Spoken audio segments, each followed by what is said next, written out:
Hola, muy buenas, ¿qué tal? ¿Cómo estáis? Hoy creo que estoy un poquito mejor encuadrado que la vez anterior. Estas cosas me las tenéis que perdonar porque soy un desastre. Y bueno, pues vamos a continuar con la lectura de Su único hijo, de Leopoldo Alas Clarín. Hoy vamos a conocer nuevos personajes en esta historia, así que vamos para allá con el capítulo 4, Su único hijo, de Leopoldo Alas Clarín. 4. Se iba a una tienda. Tenía 3 o 4 tertulias favoritas alrededor de sendos mostradores. Repartía el tiempo libre entre la botica de la plaza, la librería nueva que alquilaba libros y el comercio de paños de los Porches, propiedad de la viuda de Cascos. En este último establecimiento era donde encontraba su espíritu más eficaz consuelo. Un verdadero bálsamo en forma de silencio perezoso y de recuerdos tiernos. Por la tienda de Cascos había pasado todo el romanticismo provinciano del año 40 al 50. Es de notar que en el pueblo de Bonifacio, como en otros muchos de los de su orden, se entendía por romanticismo leer muchas novelas, fuesen de quien fuesen, recitar versos de Zorrilla y del Duque de Rivas, de Larrañaga y de don Heriberto García de Quevedo, salvo error, y representar El trovador y el paje, Zoraida y otros dramas donde solía aparecer el moro entregado a un lirismo llorón desenvuelto en endecasílabos del más lacrimoso efecto. «¿Es verdad, Almanzor, mis tiernos brazos te vuelven a estrechar? Plugiera el cielo», etcétera. Decía Bonifacio, y decían todos los de su tiempo con una melopea pegajosa y simpática, algo parecido a canto de nodriza, y decían también, esto con más energía: «Boabdil, Boabdil, levántate y despierta», etcétera. Esta era la mejor y más sana parte de lo que se entendía por romanticismo. Su complemento consistía en aplicar a las costumbres algo de lo que se leía y, sobre todo, en tener pasiones fuertes capaces de llevar a cabo los más extremados proyectos. Todas aquellas pasiones venían a parar en una sola: el amor. Porque las otras, tales como la ambición desmedida, la aspiración a algo desconocido, la profunda misantropía, o eran cosa vaga y aburrida a la larga, o tenían escaso campo para su aplicación en el pueblo. De modo que el romanticismo práctico venía a resolverse en amor con acompañamiento de guitarra y de periódicos manuscritos que corrían de mano en mano llenos de versos sentimentales. Lástima grande que este lirismo sincero fuera las más veces acompañado de sátiras ruines en que unos poetas a otros se enmendaban el vocablo, dejando ver que la envidia es compatible con el idealismo más exagerado. En cuanto al amor romántico, si bien comenzaba en la forma más pura y conceptuosa, solía degenerar en afecto clásico. Porque, a decir verdad, la imaginación de aquellos soñadores era mucho menos fuerte y constante que la natural robustez de los temperamentos, ricos de sangre por lo común. Y el ciego rapaz, que nunca fue romántico, hacía de las suyas como en tiempos del Renacimiento y del mismo clasicismo, y como en todos los tiempos. Y en suma, según confesión de todos los tertulios de la tienda de Cascos, la moralidad pública jamás había dejado tanto que desear como en los benditos años románticos. Los adulterios menudeaban entonces, los tenorios, un tanto averiados, que quedaban en la ciudad en aquella época, habían hecho su agosto, y en cuanto a jóvenes solteras y de buena familia, se sabía de muchas que se habían escapado por un balcón o por la puerta con un amante, o sin escaparse se habían encontrado encintas sin que mediara ningún sacramento. La tertulia de Cascos y la tienda de los Porches había sido, respectivamente, ocasión y teatro de muchas de aquellas aventuras que se envolvían en un picante misterio y después venían a ser pasto de una murmuración misteriosa también y no menos picante. Aunque en nombre de la religión y de la moral se condenasen tales excesos, no cabe negar que en los mismos que murmuraban y censuraban, tal vez cómplices, por amor al arte, de tales extremos, se adivinaba una recóndita admiración, algo parecida a la que inspiraban los poetas en boga, o los buenos cómicos, o los cantantes italianos, buenos o malos, o los guitarristas excelentes.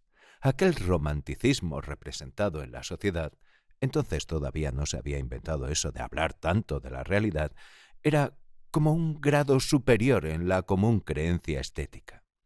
En cambio, si los antiguos partidarios del Clair de Lune, de la tienda de paños, tenían que declarar la inferioridad moral relativamente al sexto mandamiento no más, de aquellos tiempos, recababan para ellos el mérito de las buenas formas, del eufemismo en el lenguaje, y así todo se decía con rodeos, con frases opacas, y al hablar de amores de ilegales consecuencias se decía «fulano obsequia fulana». Verbigracia. De todas suertes, la vida era mucho más divertida entonces, la juventud más fogosa, las mujeres más sensibles. Y al pensar en esto, suspiraban los de la tienda de cascos, que había muerto dejando a la viuda la herencia de los paños, de la clientela y de los tertulios exrománticos. Ya todos demasiado entrados en años y en cuidados, y muchos en grasa, para pensar en sensiblerías trascendentales. Pero no importaba, se seguía suspirando, y muchos de aquellos silencios prolongados que solemnizaban la ya imponente oscuridad de la tienda con aspecto de cueva. Muchos de aquellos silencios que tanto agradaban a reyes estaban consagrados a los recuerdos del año 40 y tantos. La viuda, señora respetable, de 50 noviembres, tal vez había amado y se había dejado amar por uno de aquellos asiduos tertulios, un don Críspulo Crespo, relator, funcionario probo y activo e inteligente, de muy mal genio. Sí, se habían amado, aunque sin ofensa mayor de cascos y en opinión de los amigos, seguían amándose. Pero todos respetaban aquella pasión recóndita e inveterada. Rara vez se aludía a ella y se la tenía por único recuerdo vivo de tiempos mejores. Y el respeto a tal documento póstumo del muerto romanticismo se mostraba tan solo en dejar invariablemente un puesto privilegiado dentro del mostrador para don Críspulo. Bonifacio, que había sido uno de los más distinguidos epígonos de aquel romanticismo al pormenor, ya moribundo, se sentía bien quisto en la tertulia y se acogía a su seno, tibio, como el de una madre. Una tarde que Emma le arrojó de su alcoba por haber confundido los ingredientes de una cataplasma, caso raro, Bonifacio entró en la tienda de paños más predispuesto que nunca a la voluptuosidad de los recuerdos. Don Críspulo estaba en su asiento privilegiado, la viuda hacía calceta enfrente del relator. Ambos callaban. Los demás ex-románticos, entre toses y largos intervalos de silencio que parecían parte del ceremonial de un rito misterioso, soñoliento, hablaban en la semioscuridad gris fuera del mostrador y repasaban sus comunes recuerdos. ¿Quién vivía en aquella plaza que tenían delante? El año 40. El habilitado del clero, allí presente, hombre de prodigiosa memoria, recordaba uno por uno los inquilinos de todos aquellos edificios tristes y sucios, grandes caserones de 2 pisos. Las de Gomía habían muerto en La Habana, donde era el año 46 magistrado el marido de la mayor. En el piso segundo de la casa grande de Gomía habitaba el secretario del gobierno civil, que se llamaba Escandón. Era gallego, muy buen poeta, y se había suicidado en Zamora años después porque, siendo tesorero, se le había hecho responsable de un desfalco debido al contador. En el número 5 vivían los de Castrillo, 5 hermanos y 5 hermanas que tenían tertulia y comedias caseras. La casa de Castrillo era uno de los focos del romanticismo del pueblo. Allí se escribía el periódico anónimo y clandestino que después se metía por debajo de las puertas. Perico Castrillo había sido un talentazo, solo que entre las mujeres y la bebida le perdieron y murió loco en el hospital de Valladolid. Antonio Castrillo había sido el mejor jugador de tresillo de la provincia. Después se había ido a jugar a Madrid y allí se agenció de modo, siempre jugando al tresillo, que se hizo un nombre en la política y fue subsecretario en tiempo de Istúriz. Pero este y los demás castrillos habían muerto tísicos. En cuanto a ellas, se habían dispersado. Mal casadas 3, monja una y perdida la otra por un seductor del provincial de Logroño, el capitán Suero. Al llegar a la casa número 20, el habilitado del clero suspiró con gran aparato. ¡Ay! Todos ustedes recuerdan quién vivía el año 40. La Tiplona, dijeron unos. La Merlati, exclamaron otros. La Tiplona, la Merlati, había sido el microcosmos del romanticismo músico del pueblo. Era una tiple italiana que aquellos provincianos hubieran echado a reñir con la Grisi, con la Malibran, sin necesidad de haber oído a estas. No concebían aquellos señores formales que en este mundo se hubiera oído cosa mejor que la Merlati. ¡Y qué carnes! ¡Y qué trato! Era más alta que cualquiera de los presentes, blanca como la nieve, suave como la manteca y de una musculatura tan exuberante como bien contorneada. Montaba a la inglesa, tiraba la pistola y había bofeteado en medio del paseo a la Tiplona, su rival, la Volpucci, que también tenía sus aficionados. Esta era delgada, flexible como un mimbre y lucía más que la Tiplona en las fioriture. Pero como voz y como carnes y buena presencia no había comparación. La Tiplona había vencido y había vuelto a la ciudad en varias temporadas y por último se había casado con un coronel retirado, dueño de aquella casa de la plaza del teatro, el coronel Cerecedo.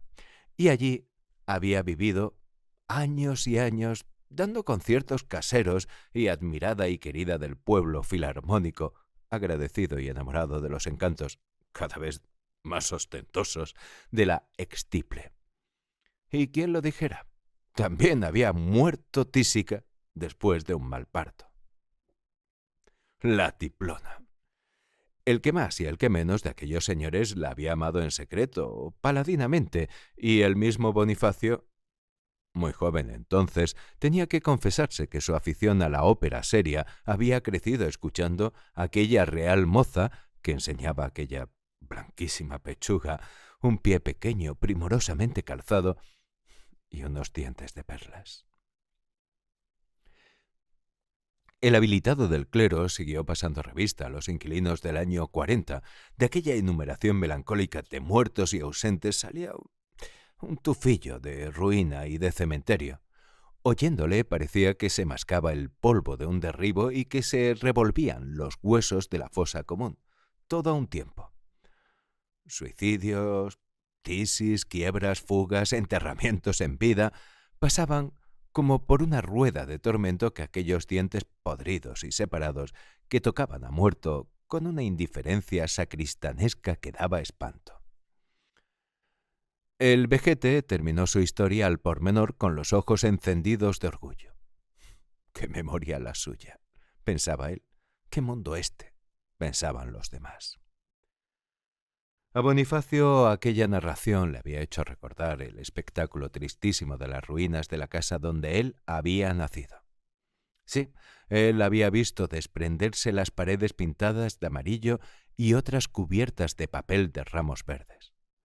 Él había visto, como en un plano vertical, la chimenea despedazada, al amor de cuya lumbre su madre le había dormido con maravillosos cuentos. Allá arriba, en un tercer piso, sin piso, quedaba de todo aquel calor del hogar el hueco de una hornilla en una medianería agrietada, sucia y polvorienta. Al aire libre, siempre expuesta a las miradas indiferentes del público, estaba la alcoba en que había muerto su padre. Sí, él había visto en lo alto los restos miserables, la pared manchada por las expectoraciones del enfermo, las señales del hierro de la cama humilde en la grasa de aquella pared. ¿Qué quedaba de toda aquella vivienda, de aquella familia pobre, pero feliz por el cariño? Quedaba él, un aficionado a la flauta, en poder de su Emma, una furia, sí, una furia.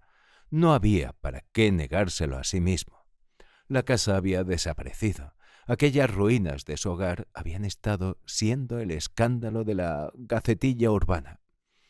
Pero ¿cuándo se derriba la inmunda fachada de la esquina asquerosa de la calle del Mercado? Eso había gritado la prensa local meses y meses, y al fin el municipio había aplicado la piqueta de Doña Urbana, como decía el periódico, a los últimos restos de tantos recuerdos sagrados. Y él mismo, pensaba Bonifacio, ¿qué era más que un esquinazo? Una ruina asquerosa que estaba molestando a toda una familia linajuda con su insistencia en vivir y ser, por una aberración lamentable, el marido de su mujer. Todas aquellas ideas tristes y humillantes las había despertado en su espíritu el diablo del habilitado con aquella ojeada retrospectiva al año 40. La historia. Oh, la historia en las óperas era una cosa muy divertida. Semíramis, Nabucodonosor, las cruzadas, Atila. Magnífico todo. Pero las de Gumía, las de Castrillo. Tanta muerte, tanta vergüenza, tanta dispersión y podredumbre. Esto encogía el ánimo. Por fortuna, la conversación volvió a la tiplona, y con motivo de esto se recordó las óperas que se cantaban entonces y las que se cantaban ahora en comparación con aquellas. La verdad era que ahora no se cantaban óperas en el pueblo, pues casi hacía 8 años que no parecía por allí un mal cuarteto. Entonces el habilitado, que tanto había entristecido al concurso, se dignó dar una noticia de actualidad, contra su costumbre. Su costumbre era despreciar altamente todos los sucesos próximos, pasados o futuros que no exigían, para ser referidos o inducidos, gran retentiva, como él llamaba la memoria, con aire displicente, dijo el buen hombre. Pues ópera la van a tener ustedes ahora. Y buena, porque me ha dicho el alcalde que han pedido al teatro desde León el famoso Mochi y la Gorkechi. ¡La Gorkechi!, gritaron a una los presentes. Y hasta el relator hizo un movimiento de sorpresa en su silla, metido en la sombra, y la viuda de cascos le miró y suspiró discretamente. 8 días después estaban en el pueblo el tenor Mochi, famoso en todos los teatros de provincia del reino, y su protegida y discípula, la Gorkechi. Cantaron La extranjera la primera noche, y aunque el diario más filarmónico de la capital no se atrevió a emitir juicio por una sola audición, el público, menos circunspecto, verdad es también que con menos responsabilidad ante la historia del arte, se entusiasmó desde luego y juró en masa que desde la tiplona acá no se había oído prodigio por el estilo. La Gorkechi era un ruiseñor. Y además, qué guapa, qué amable, qué atenta con el público, qué agradecida a los aplausos. Sí que era guapa. Era una inglesa traducida por su amigo Mochi al italiano, dulce y de movimientos suaves, de ojos claros y serenos, blanca y fuerte. Tenía una frente de puras líneas que lucía modestamente con un peinado original, en que el cabello, de castaño claro y en ondas, servía de marco sencillo a aquella blancura pálida en que, hasta de día, como pensaba Bonifacio, parecía haber reflejos de la luna. Bonifacio vio 2 actos de La extranjera la noche del estreno y, con un supremo esfuerzo de la voluntad, se arrancó de las garras de la tentación y volvió al lado de su esposa, de su Emma, que, amarillenta y desencajada y toda la cabeza en greñas, daba gritos en su alcoba porque su esposo la abandonaba, acudiendo tarde, muy tarde, media hora después de la señalada, a darle unas friegas sin las cuales pensaba ella que se moría en pocos minutos. Llegó Reyes, dio las friegas con gran ahínco, en silencio, oyendo resignado los gritos mezclados de improperios de su mujer y pensando en la frente y en la voz de la Gorkechi y en el final de La extranjera, que estarían entonces cantando. Y se acostó Bonifacio, discurriendo. Sí, es muy hermosa, pero lo mejor que tiene es la frente. No sé lo que dice a mi corazón aquella curva suave, aquella onda dulce. Y la voz es una voz maternal. Canta con la coquetería que podría emplear una madre para dormir a su hijo en sus brazos. Parece que nos arrulla a todos, que nos adormece. Es, aunque parezca un disparate, una voz honrada, una voz de ama de su casa que canta muy bien. Aquella pastosidad, como dice el relator, debe de ser la que a mí me parece timbre de bondad. Así debieran cantar las mujeres hacendosas mientras cosen la ropa o cuidan a un convaleciente. ¿Qué sé yo? Aquella voz me recuerda a la de mi madre, que no cantaba nunca. ¡Qué disparates! Sí, disparates para dichos, pero no para pensados. En fin, ¿qué tengo yo que ver con ella? Nada. Probablemente Emma no me dejará volver al teatro. Y se durmió pensando en la frente y en la voz de la Gorkeji. Al día siguiente, a las 12 de la mañana, había ensayo, y allí estaba Bonifacio, más muerto que vivo, barruntando la escena que le preparaba, de fijo, su mujer a la vuelta. Se había escapado de casa, y tenía que confesarse que el placer de estar allí era mayor, por lo mismo que era un acto de rebeldía su presencia en tal sitio. Los ensayos siempre habían sido el encanto de Reyes. No se explicaba él bien por qué los prefería a las funciones más solemnes y magníficas. A su manera, venía a pensar esto. El teatro verdadero, el teatro por dentro, era el del ensayo. A Reyes no le gustaba la ficción en nada, ni en el arte. Decía él que los tenores y tiples no debían cantar delante de las candilejas, entre árboles de lienzo y vestidos de percal, ante un público distraído y en una sala estrecha donde el aire era veneno. Los tenores y tiples debían andar como los ruiseñores o las sirenas, esparcidos por los bosques repuestos y escondidos o por las islas misteriosas, y soltar al aire sus trinos y gorjeos en la clara noche de luna, al compás de las melancólicas olas que batían en la playa y de las ramas de la selva que mecía la brisa. Bueno, pero ya que esto no podía ser, Bonifacio prefería oír a los cantantes en el ensayo, porque allí veía al artista tal como era, no como tenía que fingir que era. Por un instinto de buen gusto de que él no podía darse cuenta, lo que aborrecía en las representaciones públicas era la mala escuela de declamación, la falsedad de actitudes, trajes, gestos, etcétera, etcétera, de los cómicos que iban por aquel pobre teatro de provincia. En el ensayo no veía un Nabucodonosor que parecía el rey de bastos, ni un Atila semejante a un cabrero, sino un caballero particular que cantaba bien y estaba preocupado de veras con sus cosas, verbigracia, la mala paga, el mal tiempo que le tomaba la voz, o el correo que le traía malas noticias. Bonifacio amaba el arte por el artista, admiraba a aquella gente que recorría el mundo sin estar jamás seguros del pan de mañana, preocupados con los propios y los ajenos gorgoritos. ¿Cómo hay valiente?, pensaba él, que se decida a fiar su existencia del fagot o del cornetín o del violonchelo verbigracia, o de una voz de bajo segundo con 20 reales diarios, que es lo más bajo que se puede cantar. Yo, por ejemplo, sería un flauta pasable, pero por cuanto hay, no me atrevería a escaparme de casa y a ir por esos mundos hasta Rusia, tapando huecos en una orquesta. ¿Acaso a mi dignidad y a mi independencia les estuviera mejor emprender esa carrera?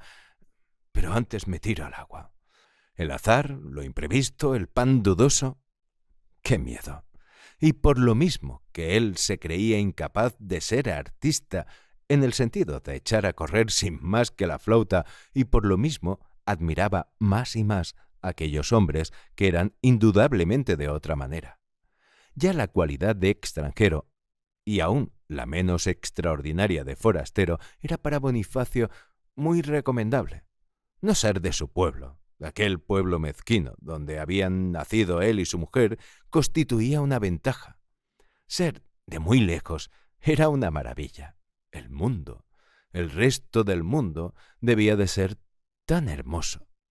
Lo que él conocía era tan feo, tan poca cosa, que las bellezas que había soñado y de que hablaban los versos y los libros de aventuras debían de estar de fijo en todos esos lugares desconocidos. En México había visto poco bueno, pero al fin México había sido colonia española y se le había pegado la pequeñez de por acá. El verdadero extranjero era otro, y de éste venían los artistas, los cantantes. Ser italiano, ser artista, ser músico. Esto era miel sobre hojuelas y néctar sobre la miel. Y cuando el extranjero, el artista, el músico, era hembra, entonces el respeto y admiración de Bonifacio llegaban a ser religión, idolatría. Por todo lo cual, y por lo antes apuntado, prefería con mucho ver a los cómicos tal como eran, a verlos pintados de reyes o de sacerdotisas respectivamente. En el ensayo, era donde se conocía al artista. Entró en el palco proscenio, a que estaban abonados desde tiempo inmemorial sus amigos de la tienda de cascos. Era el más bajo de los claros, que así se llamaba entonces a los que después se denominó plateas, y tenía, por ser de proscenio y estar medio escondido por una pared maestra, el apodo vulgar de faltriquera. Años adelante, bolsa. No había nadie en el palco. Reyes abrió la puerta procurando evitar el menor ruido. Para él era el teatro el templo del arte y la música una religión. Se sentó con movimientos de gato silencioso y cachazudo. Apoyó los codos en el antepecho y procuró distinguir los bultos que, como sombras en la penumbra, cruzaban por el oscuro escenario. No había entonces baterías de gas y no podía llevarse la luz por delgados tubos, como años adelante se vio allí mismo, a una altura discrecional. Las humildes candilejas alumbraban lo poco que podían, desde el tablado, como estrellas de aceite caídas. A la derecha del actor, así pensaba Reyes, alrededor de una mesa alumbrada apenas por un quinqué de luz triste, había un grupo de sombras que poco a poco fue distinguiendo. Eran el director de escena, el apuntador, un traspunte y un hombre gordo y pequeño, de panza extraordinaria, vestido con suma corrección, muy blanco, muy distinguido en sus modales. Era el señor Mocky, empresario y tenor primero y último de la compañía. Otros grupos taciturnos vagaban por el foro. Eran los coristas. El cuerpo de señoras estaba sentado en corro a la izquierda. Donde quiera que se juntaban aquellas damas pálidas y mal vestidas, tendían, por la fuerza de la costumbre, a formar arcos de círculo, semicírculos y círculos, según las circunstancias. Reyes había leído la Odisea en castellano y recordaba la interesante visita de Ulises a los infiernos. Aquella vida opaca, subterránea del Erebo, donde opinaba él que tanto debían de aburrirse las almas de los que fueron, se le representaba ahora al ver a los tristes cómicos, silenciosos y vagabundos, cruzar el escenario oscuro como espectros. Ya sabía él que otras veces reinaba allí la alegría, que aquello iría animándose, pero había siempre en los ensayos cuartos de hora tristes. Cuando el artista no le animaba esa especie de alcohol espiritual del entusiasmo estético, se le ve caer en un marasmo parecido al que abruma a los desventurados esclavos del hachís y del opio. Reyes había hecho a su modo un profundo estudio psicológico de los pobres tenores exnotables que venían a su pueblo averiados, como barcos viejos que buscan una orilla donde morir tranquilos, acostados sobre la arena. También sabía mucho de tiples de tercer orden que pretendían pasar por estrellas, Aunque era muy joven todavía cuando había tenido ocasión de hacer observaciones, la reflexión serena le había ayudado no poco. Observaba compadeciendo y compadecía admirando, de modo que el análisis llegaba verdaderamente al alma de las cosas. Lo que él no veía era el lado malo de los artistas. Todo lo poetizaba en ellos. Los contrastes fuertes y picantes de sus ensueños de gloria y de su vida de bastidores con la mezquina prosa de una existencia difícil, llena de los roces ásperos con la necesidad y la miseria, le parecían a Reyes motivos de poética piedad y daban una aureola de martirio a sus oídos. Aquel día procuró, como siempre, atraer hacia sí la atención de las partes: el tenor, la tiple, el barítono, el bajo y la contralto. Y esto solía conseguirlo sonriendo discretamente cuando algún cantante le miraba por casualidad después de atacar con valentía una nota o de hacer cualquier primor de garganta, o también después de decir un chiste. Mocky, el tenor bajo y gordo, era como una ardilla y hablaba más que un sacamuelas, pero en italiano cerrado y con suma elegancia en los modales. Hablaba con el maestro director, que se reía siempre, y Reyes, que no entendía a Mocky, pero que creía adivinarle, sonreía también. Como no había nadie más que él en calidad de mero espectador del ensayo, el tenor no tardó en notar su presencia y sus sonrisas, y al poco rato ya le consagraba a él, a Reyes, todos sus concerti. Tanto se lo agradeció Bonifacio que al tiempo de levantarse para salir del palco deliberó consigo mismo si debía saludar al tenor con una ligera inclinación de cabeza. Miró Mocky a Reyes, y Reyes, poniéndose muy colorado, sacudió su hermosa cabellera con movimientos de maniquí y se fue a su casa, impregnado del ideal. Bueno, pues hasta aquí la historia de hoy. Espero que os haya gustado este capítulo, que me lo vayáis contando en los comentarios y que estéis dispuestos a escuchar el siguiente capítulo, que será dentro de muy poco, como siempre. Y hasta entonces, besos y abrazos. Nos vemos.